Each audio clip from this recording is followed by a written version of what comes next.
Ah, não sei porque que eu me atrevo a falar desses assuntos complexos. Podia falar de coisa mais simples, né? Provavelmente eu vou receber algumas críticas, quase nunca construtivas, mas eu creio que é um assunto muito relevante para os nossos dias e eu creio do fundo do meu coração que a direção do Espírito Santo é falar sobre isso nesses tempos onde muito se fala sobre as nossas capacidades, as nossas incapacidades e as formas da gente lidar com isso. Eu sinto que Deus está nos dirigindo para conversar sobre esses temas durante essas 3 ou 4 semanas. Eu ainda não fechei todos os capítulos dessa série. Bom, por certo, todos nós sabemos de uma coisa. Nós fomos criados com uma capacidade muito maior do que a que nós temos hoje. Concorda? Se você conhece um pouquinho da história da criação, o primeiro homem, por exemplo, Adão, ele tinha uma capacidade incrível de memória, de associações neurológicas, de juntar uma coisa com outra e fazer conexões. Incrível, incrível. Imagina nomear todos os animais e se lembrar de tudo isso depois. Eu tenho uma cachorrinha, às vezes eu esqueço o nome dela. O Adão tinha uma capacidade absurda, né? E a saúde também, naquela época, era infinitamente superior. Um corpo puro, uma mente limpa. Adão viveu 930 anos, para você ter uma ideia. E aí você caminha um pouquinho mais na Bíblia, Noé. Noé, quando ele chegou na idade que a maioria de vocês já está se aposentando, com 500 anos, vocês já estão lá, 460 aposentados, né? Ou sei lá, 440. Enfim, quando Noé chegou aos 500 anos, ele teve 3 filhos. Cã, Sem e Jafé. Teve 3 filhos. E aí ele começou um novo projeto, que era a construção de uma arca. Quando você já está com aquela preguiça de querendo ficar em casa assistindo Netflix e série, né? Noé estava empreendendo com 500 anos de idade. E Noé viveu até os 950 anos de idade.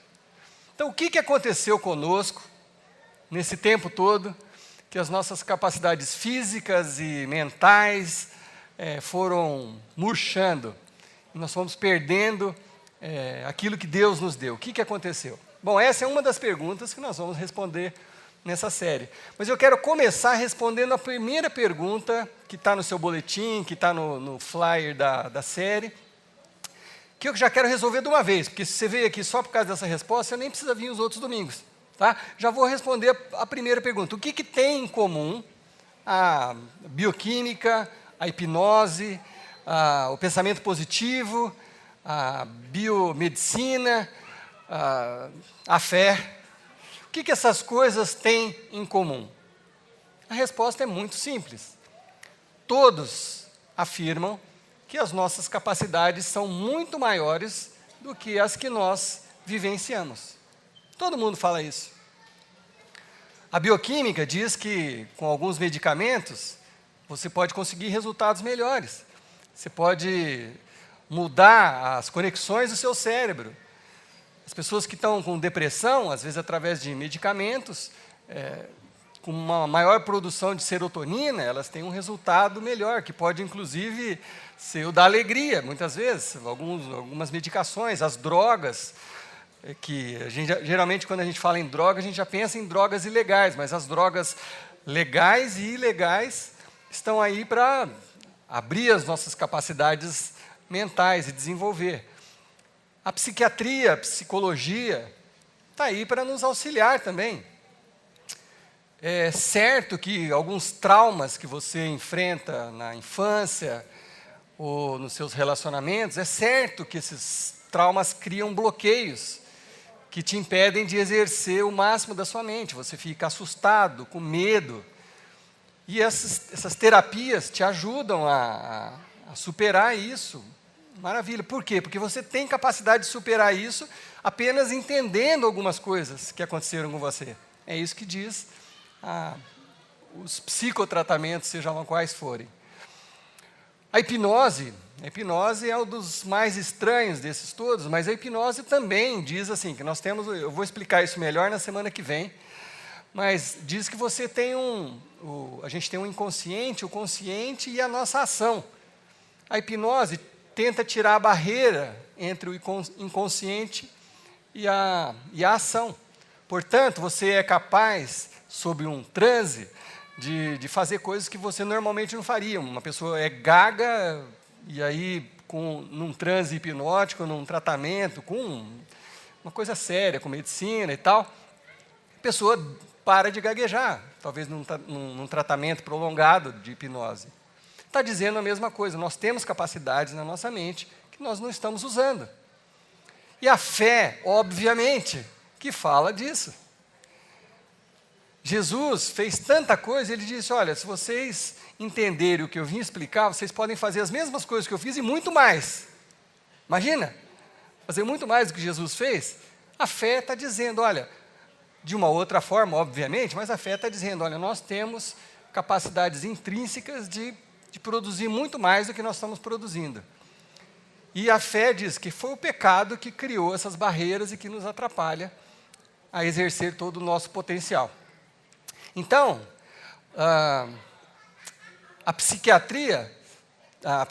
o pensamento positivo, foi uma coisa que eu esqueci de dizer, o pensamento positivo trata de estimular o seu cérebro com comandos positivos.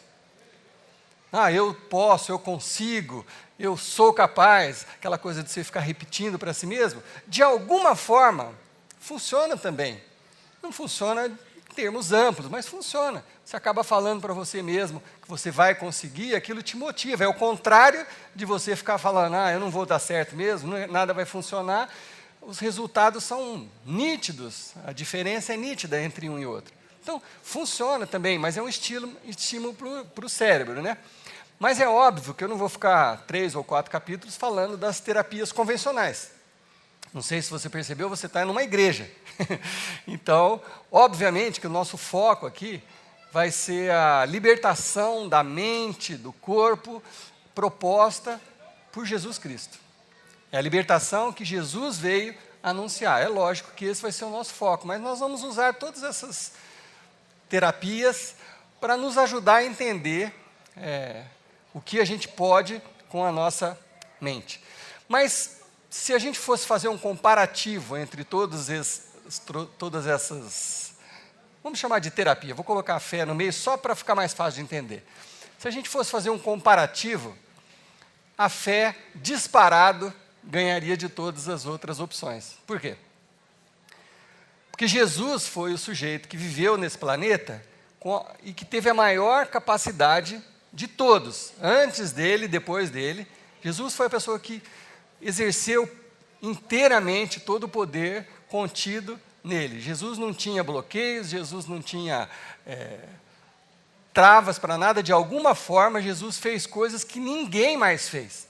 Então, por isso, o meu foco de atenção vai para Jesus. Espera aí, olha, se eu quero potencializar as minhas conquistas, se eu quero uma capacidade maior, se eu quero alcançar mais coisas, se eu quero ser melhor do que eu sou, aonde que eu vou procurar respostas? Se Jesus foi o melhor de todos, eu vou procurar em Jesus. Eu não sou tão inteligente, mas o pouquinho que eu consigo raciocinar, eu vou na fonte, né? Então, Jesus, se você sabe disso, Jesus uma vez estava na sua caminhada, falando com os discípulos, se aproximou dele um cego de nascimento. O cara tinha sido cego a vida toda.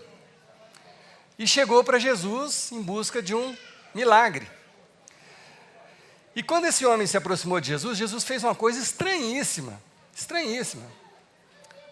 Eu não digo para vocês que eu consigo entender todas as coisas, eu não consigo entender. Eu não sei por que Jesus fez isso. Mas se eu estou atrás de respostas, eu preciso prestar atenção. Jesus fez uma coisa estranha. Jesus cuspiu no chão, fez um lodo com o cuspe e passou nos olhos do cego e falou assim, agora você vai se lavar naquele tanque, o tanque de Siloé. Imagina toda a plateia que estava em volta, né? Ninguém entendeu nada. Espera aí, o cara é cego de nascença. Desde o nascimento, aquela pessoa é cega. E era um adulto. Todo mundo conhecia ele naquela cidade, naquela região. Como assim? Por que Jesus fez isso? Que ritual estranho. Aí o sujeito saiu dali, foi lá no tanque, lavou os olhos dele se abriram, como escamas caíram dos olhos dele, e ele começou a enxergar. Todo mundo que estava em volta ficou perplexo, como você ficaria. Imagina a cena de verdade, não imagina, isso aqui não é um conto de fada, uma historinha. Imagina, naquele momento, naquela época, isso acontecendo. Então todo mundo ficou perplexo. Todo mundo falou, esse cara tem alguma coisa, esse Jesus tem alguma coisa que a gente não está entendendo. Alguma coisa ele sabe que a gente não sabe. Todo mundo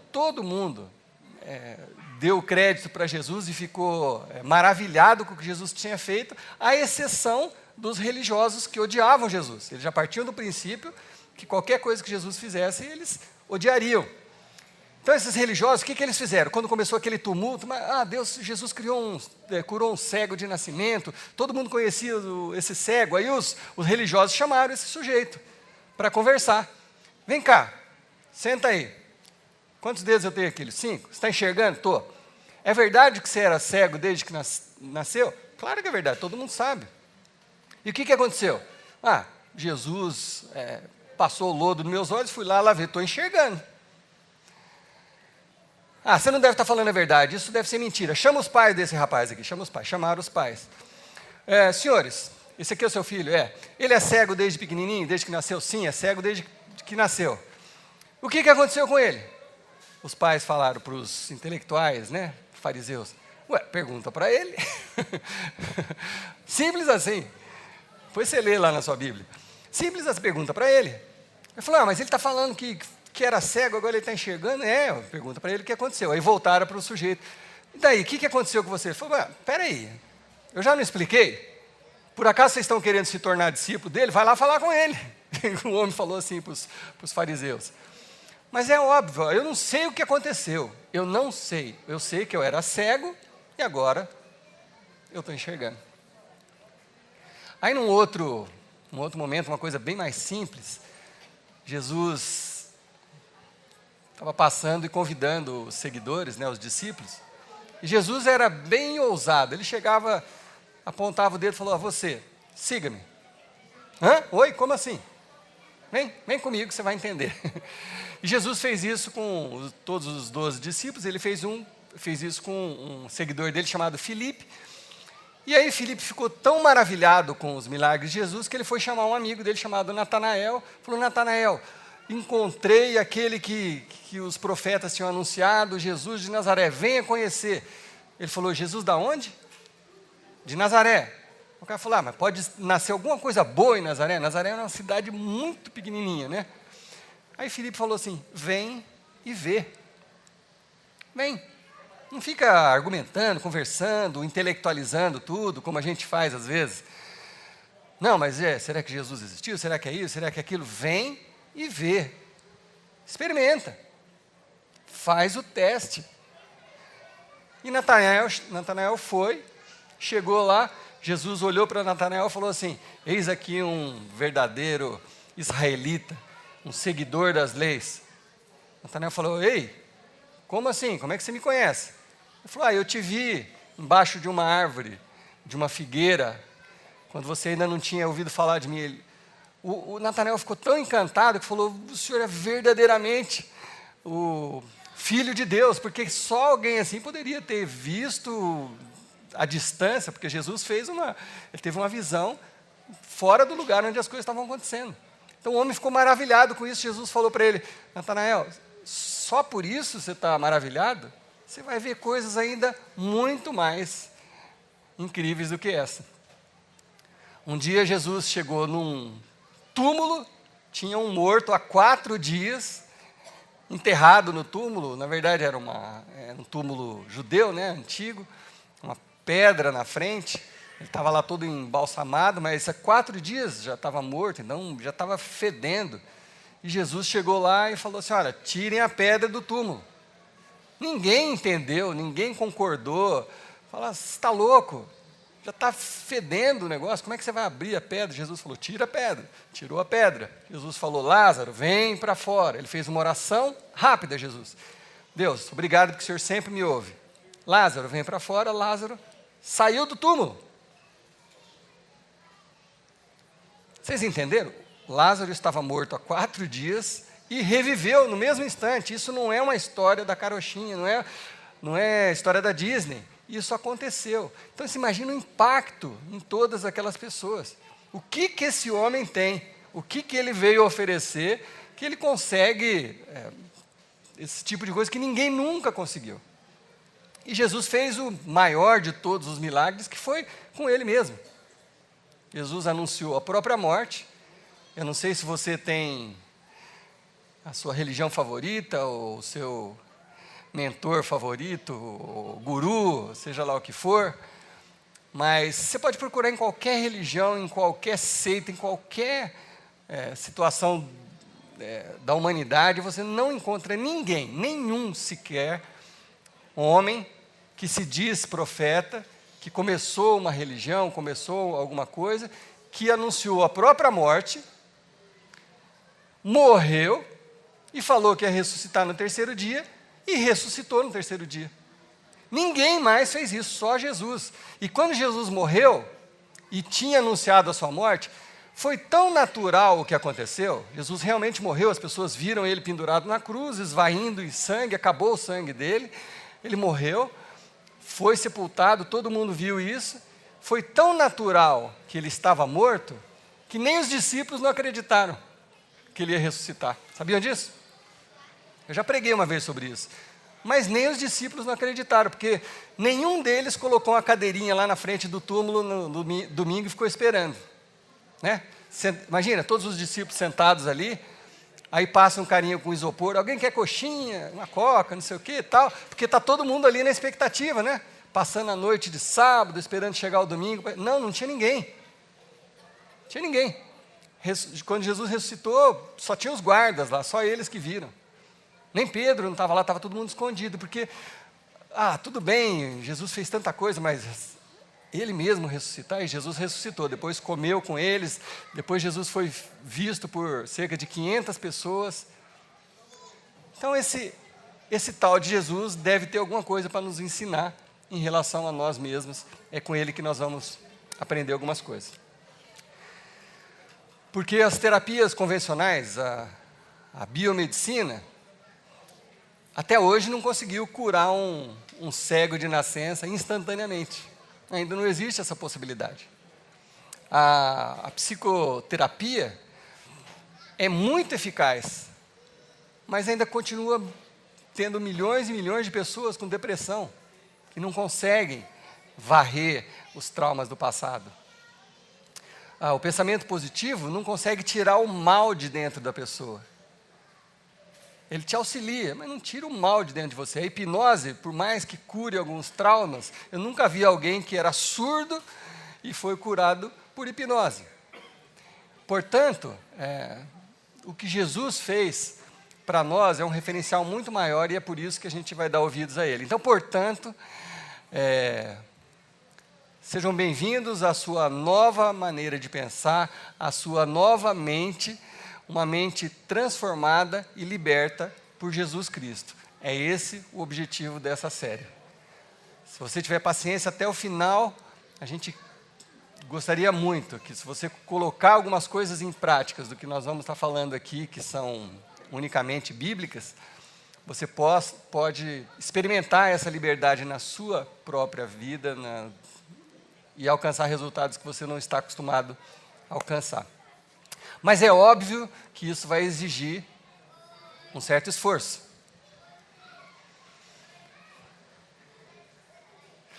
A salvação, ela é completamente gratuita, você não precisa de fazer nenhum esforço. Jesus veio, morreu na cruz por mim e por você, para que a gente pudesse, através da nossa crença em Jesus, sermos salvos.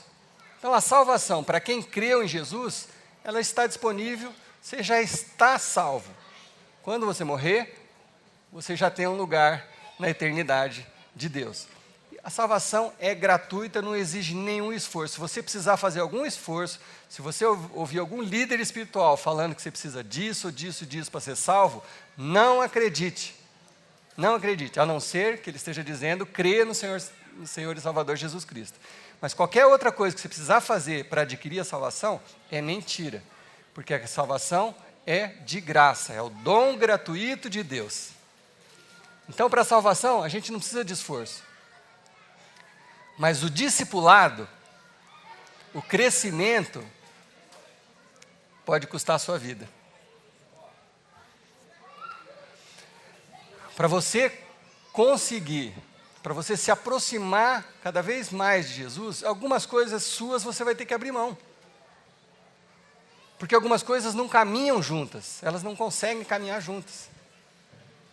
O pecado e as coisas que Jesus ensina, elas não podem caminhar a mesma jornada. Então, algumas coisas você vai precisar parar e olhar para dentro de você e mudar a sua mente e as suas ações, se você quiser experimentar uma vida plena, como Jesus veio oferecer. Algumas coisas você vai precisar se esforçar. Você não costuma se preocupar com ninguém mais a não ser consigo mesmo? Enquanto você continuar assim, não vai funcionar. Esse poder você não vai acessar. Porque Jesus falou que a gente precisa amar as outras pessoas. Então, isso exige esforço. É igual quando você deseja ter um corpo sarado. Tem um monte de gente aqui fazendo academia, correndo, etc. Eu acho muito legal, eu incentivo vocês a fazerem, eu sempre que posso também corro, faço meu exercício. Mas todo mundo que quer ter um corpo saudável, né, vamos dizer assim, né, não precisa ser delineado, mas um corpo saudável, todo mundo sabe que vai ter que fazer alguns sacrifícios.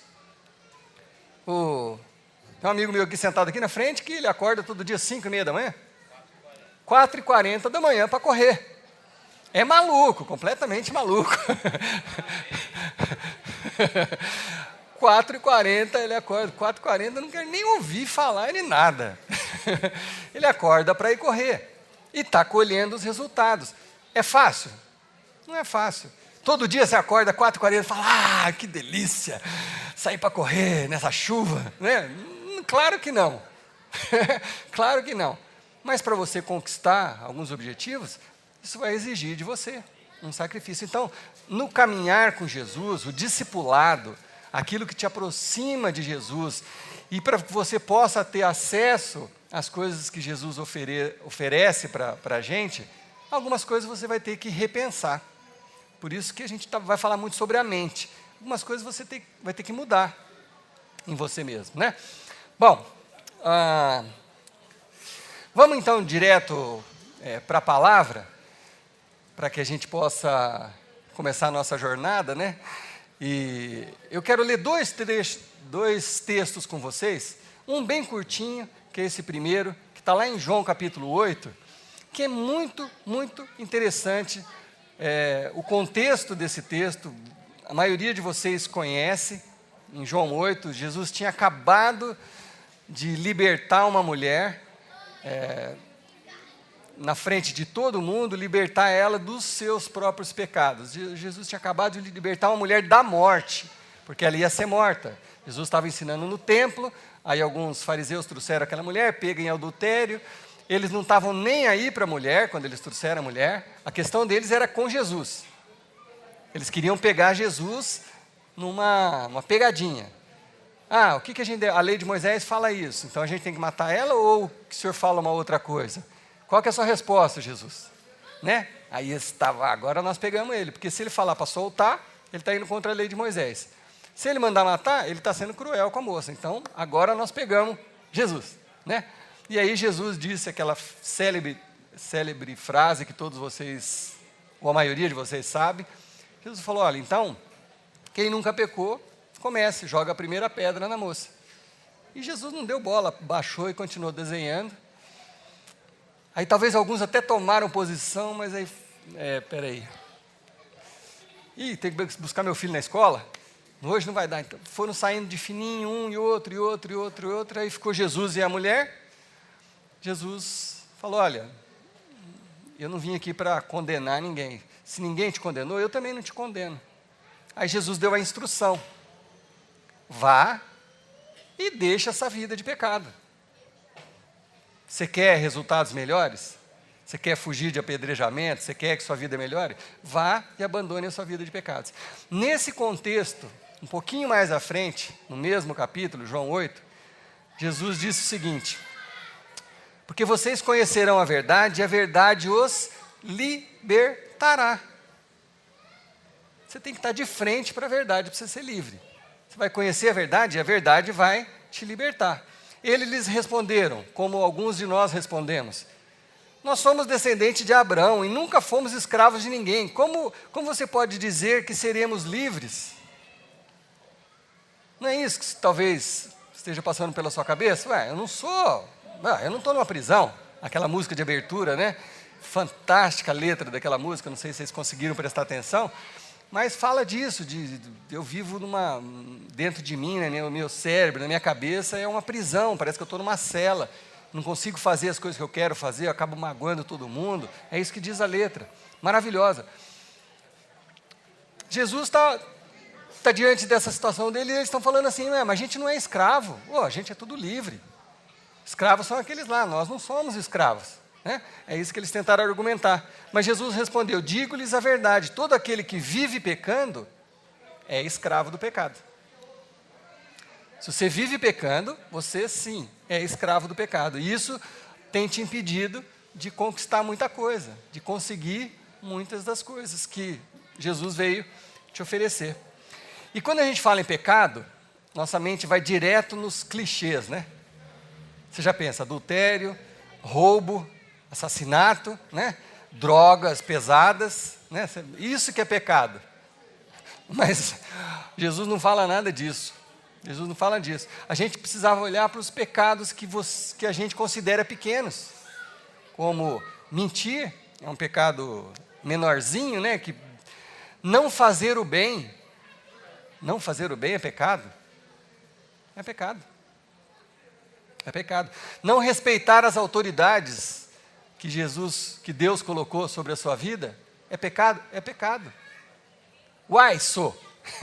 Então está complicado o negócio. Todos esses pecados, de alguma forma, eles são barreiras para que você experimente aquela vida plena que Jesus veio trazer para você. Portanto, se você quiser experimentar um resultado melhor do que você está obtendo, alguns sacrifícios você vai ter que fazer. Você vai ter que, quem tem o hábito de mentir, vai se exercitar a cada dia, né? Faz o treinamento dos 100 dias, lá como é que chama aquilo? Para não mentir, né? Desafio dos 100 dias para não mentir. 100 dias sem contar uma mentira. Não sei, a estratégia que Deus colocar no seu coração você faz, mas algumas coisas você vai ter que se esforçar para conseguir mudar. E Jesus ainda diz o seguinte, o escravo ele não tem lugar permanente na família, mas o filho pertence a ela para sempre. Quer dizer, enquanto você for escravo, você ainda não está vivendo tudo em família, do jeito que era para estar vivendo na família de Deus. Você está ali, mas você ainda é escravo do pecado. Você pode até ser salvo do inferno, mas você pode trazer o inferno para a sua vida. Você pode estar salvo do inferno, mas a sua vida pode se tornar um inferno. Aí Jesus diz, mas, portanto, se o filho, e aí repare bem que o filho está em letra maiúscula, na sua Bíblia deve estar também, aí Jesus está se referindo a ele mesmo. Mas se o filho, entre aspas, de Deus, os libertar, vocês de fato serão livres. Aquela liberdade que você ainda não experimentou, é porque você não tentou da forma certa. Se o Filho te libertar, vocês vão ser livres. Se você confiar, Jesus como se estivesse dizendo assim para mim e para você, se você confiar em mim, e no que eu estou te ensinando, e você colocar em prática, de alguma forma, vocês serão livres, serão libertos, terão maior capacidade de ter melhores resultados na vida de vocês. É isso que Jesus está ensinando. Mas o texto principal que eu quero ler está em Mateus, um pouquinho antes. Mateus capítulo 14. E de novo, eu quero passar o contexto aqui e com isso eu vou encerrar esse primeiro dia da nossa série. Quero te explicar o contexto do que estava acontecendo aqui em Mateus 14. Já estava ficando tarde, os discípulos estavam com Jesus, e Jesus estava falando para uma multidão enorme, e Jesus estava desde cedo ensinando e curando e falando. Aí chegou o entardecer, os discípulos chegaram para Jesus e falaram: Jesus, é melhor a gente mandar esse pessoal embora, porque já está ficando de noite e nós estamos no meio do deserto e eles não têm o que comer. Então, manda a multidão embora, aí amanhã, depois da manhã, a gente volta e continua o que a gente está fazendo. Aí Jesus, que era completamente livre, né, no pensamento e nas ações, Jesus virou para os discípulos e falou assim: por que vocês não alimentam as pessoas? O que você responderia? Por que você não alimenta? Que jeito, Jesus? São cerca de 10 mil pessoas. Como assim? O que eu posso fazer? O que a gente pode fazer para alimentar esse povo? Quer dizer, não existe essa possibilidade, Jesus. Não existe. Não vou falar que o senhor está delirando, porque seria uma agressão, mas de alguma forma você não está entendendo a situação. E é interessante, eu quero já deixar uma informação registrada. Jesus chamou pessoas extremamente simples para ser seus discípulos.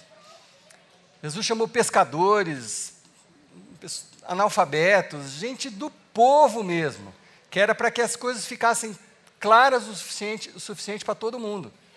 Jesus não chamou intelectuais. Talvez se Jesus tivesse chamado Paulo para andar com ele ali naquela época, talvez Paulo teria entendido mais rápido as coisas. Mas não. Jesus fez questão de chamar aquele povo bem simples mesmo, para que eles pudessem servir de lição para nós mesmos. O que eles aprenderam, a gente pode aprender. Então, eles estavam declarando para Jesus: Jesus, esse é o nosso limite, nós estamos presos nas nossas mentes limitadas, a gente não consegue imaginar uma forma de alimentar essa multidão. Aí Jesus falou assim: tá, o que vocês têm aí? Aí André, que era irmão de Pedro, deu uma volta lá, achou um rapaz, falou: nós temos esse rapazinho aqui que tem 3 pães e 2 peixinhos. Ou 2 peixes pequenos na cestinha dele. Jesus falou: traz. Aí, imagina a cena, todo mundo sentado em volta, né? Uma cestinha ali com 3 pães e 2 peixes dentro. Jesus pega um pão, que talvez fosse aquele pão arredondado, né? E Jesus pega um peixe, talvez tenha sido assim, tá? Porque eu já estou usando um pouco de imaginação. Jesus pegou aquele pão, colocou um peixe, dobrou aquele pão, falou: entrega para aquela família ali. E aí Jesus meteu a mão lá de novo, tirou mais um pão, mais um peixe, colocou ali, fechou, falou: entrega para aquele outro. Eu acho que Pedro, né, isso eu estou imaginando também, deve ter falado assim: a gente é simples, mas um pouquinho de matemática a gente sabe, só tem mais 3 pão ali dentro. Certo? Só tem mais 3 pão. Já foram 2 pães e os 2 peixes, 5 menos 2, 3. Tem 3 pãezinhos ali dentro, acabou. Aí Jesus pega um pão, coloca um peixe e fala: entrega para aquela família. Aí ficou assim, né? Tá. Aí Jesus pega mais um pão e mais um peixe e fala: entrega para aquele ali. E Jesus não parou. E não parava de sair pão e peixe, pão e peixe, pão e peixe, daquele cestinho. E aí, com aqueles 5 pães e 2 peixes, Jesus alimentou os 10 ou talvez 12 mil pessoas. 12 mil pessoas. E presta atenção, que a Bíblia diz que quando eles estavam satisfeitos, as pessoas comeram até ficar satisfeitos. Quando estavam satisfeitos, Jesus falou assim: agora, vocês vão lá e recolham as sobras. Os que são cristãos há mais tempo, quanto que sobrou? 12 cestos de sobras, de pães e peixes. Sobrou ainda 12 cestos. Quantos discípulos eram?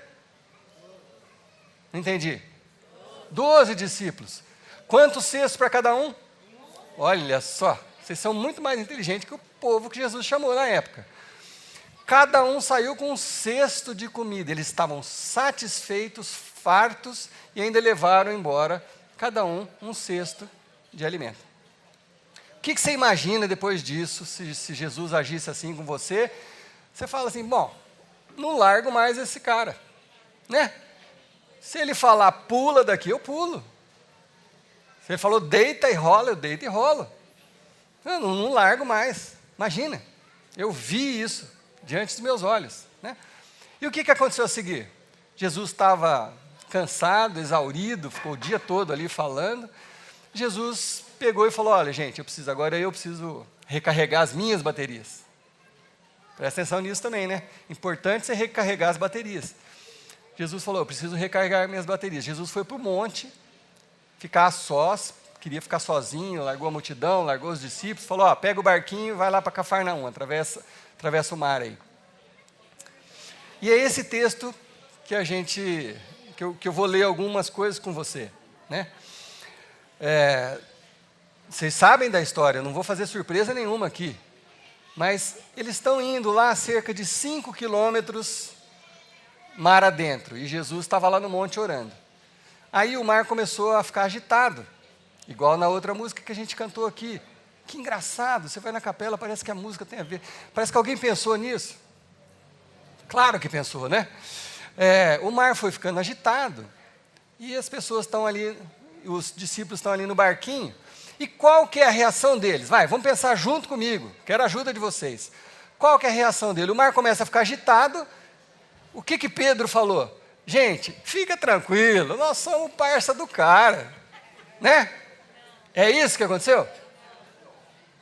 Não. Ficaram apavorados, com medo. Mas acabaram de pegar 12 cestos que sobraram da multiplicação dos pães, ficaram com medo de novo. Olha como povo simples. E para piorar, no meio daquela neblina, aparece um vulto caminhando, né? O que passou pela cabeça do Pedro? Deve ser Jesus, andando sobre as águas, foi isso? Não. O que passou pela cabeça do Pedro? Versículo 23, tendo despedido a multidão, subiu sozinho para o monte para orar. Ao anoitecer, Jesus estava ali sozinho, mas o barco já estava a considerável distância, em João fala de cerca de 5 quilômetros, fustigado pelas ondas, porque o vento soprava contra ele. Alta madrugada, Jesus dirigiu-se a eles andando sobre o mar. Quando o viram andando sobre o mar, ficaram aterrorizados e disseram, é um fantasma! E gritaram de medo. Esses são os discípulos de Jesus, seguidores de Jesus. Como assim? Você perguntaria e eu perguntaria, como assim? É um fantasma, socorro! Mas Jesus imediatamente lhes disse, coragem, sou eu, não tenham medo. Aí Pedro, né, que o Pedro é o primeiro que falava assim, Senhor, disse Pedro, se é o Senhor mesmo, me manda ir ao seu encontro por sobre as águas. Aí Jesus falou, então vem. Então vem. Consegue imaginar dentro da cabeça do Pedro? Espera aí, Jesus, eu sou um cara simples, mas eu sei que se eu ficar de pé na água, eu afundo. Eu sou simples, mas eu sou pescador. Eu já tentei outras vezes. E Jesus falou, vem. Você imagina a cabeça do Pedro? Ele podia ter falado assim, não, Jesus, eu vou esperar aqui. Chega aí com a gente, ainda tem uns pãezinhos e uns peixes aqui. Mas Jesus falou para ele, vem. Então Pedro precisou sair da sua zona de conforto. Pedro precisou tomar uma atitude. Pedro precisou mudar o seu pensamento. Porque dentro da cabeça do Pedro, e na minha e na sua cabeça, você sabe que homem não foi feito para andar em cima da água. Tem a força da gravidade e tudo. Então, era uma coisa metafísica que Jesus estava pedindo, além da física. Estava além da física. Então, o que Pedro precisava para sair do barco? Fé. Confiança. Quantas vezes Jesus chamou você para alguma missão, para alguma coisa, para atender alguém, para servir na igreja, para fazer alguma coisa, e você não confiou, e não foi, e não saiu de dentro do barquinho? Quantas vezes isso já aconteceu? Se você quer resultados novos, diferenciados, você quer render muito mais, chegou a hora de você mudar alguma coisa, mudar alguma atitude, mudar algum pensamento, depois mudar a sua atitude. Vai ter que repensar algumas coisas. O problema é que a gente não quer pagar o preço do discipulado. A gente não quer pagar o preço de se aproximar de Jesus. Porque Jesus está falando, você quer se aproximar de mim? Sai daí desse barquinho. Pisa na água. Você imagina Pedro? Ele vai lá, coloca o pé direito, né? Faz assim, né? Dá um empurrãozinho. Parece que esse negócio está meio firme, né? Aí o desafio é tirar o pé esquerdo, que está dentro do barco. Aí ele... Opa! Aí ele dá mais um passo. Imagina, cada passo deve ter sido marcante para o Pedro, né? Cada passo que ele foi dando ali marcou ele para sempre. Eu estou andando sobre as águas, melhor não pensar sobre isso. Vou caminhando, Jesus que está ali, eu não vou pensar muito sobre isso. E Pedro andou sobre as águas.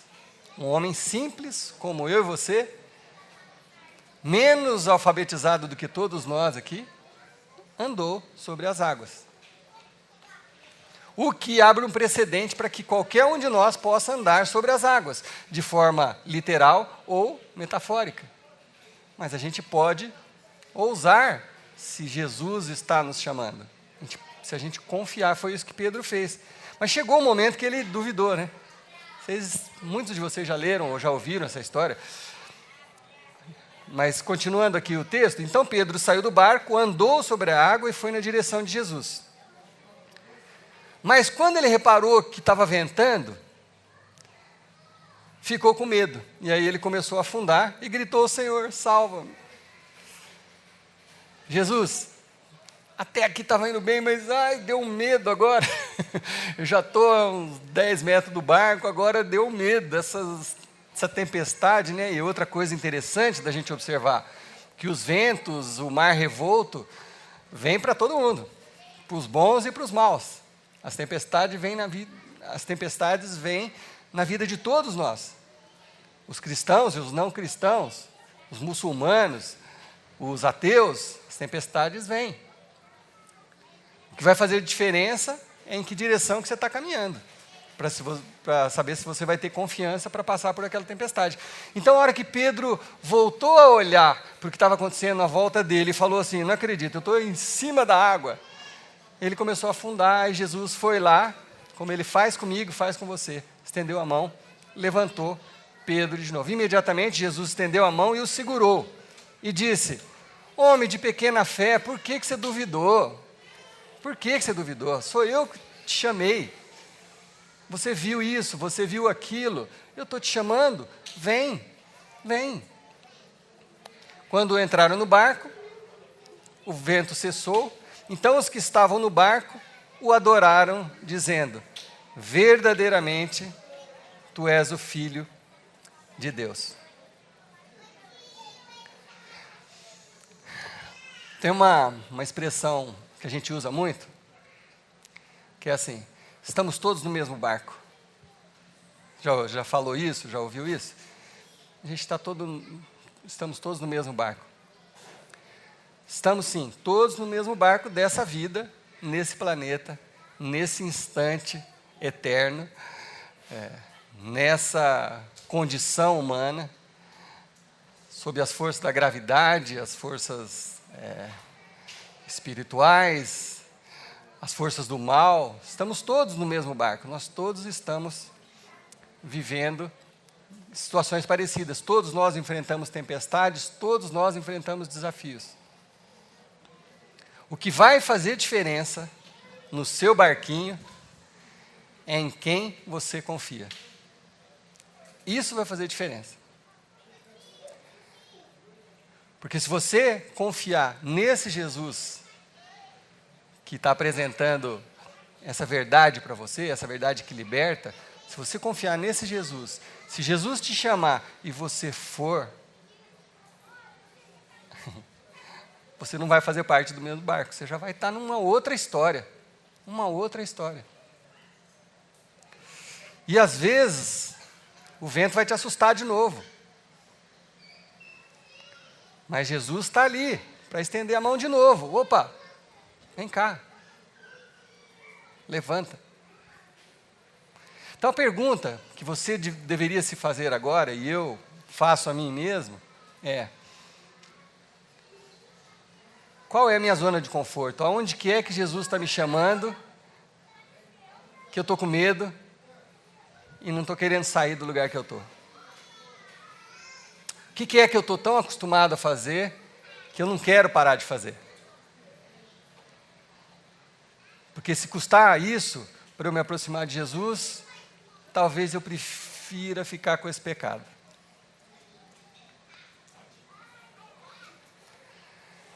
A escolha é sua, a escolha é minha. Se você escolher continuar com o pecado,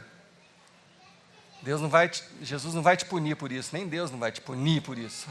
Fiquei com raiva porque aquele ali escolheu ficar com o pecado. Não. Jesus vai continuar lá.